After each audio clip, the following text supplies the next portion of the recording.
Lease দেওয়ার পরে আমরা খুব অসহায়তে পড়েছি। আমাদের বাবারে লাভ দিতে দেয় না। আমাদের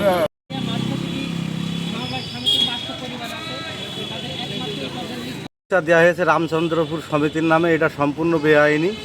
আর সে বেআইনি অবৈধ সরকার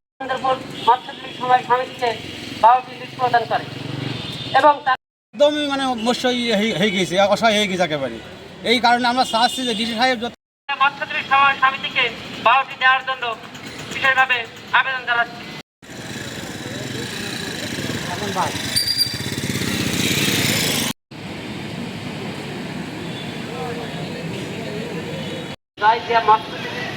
সমিতির পক্ষে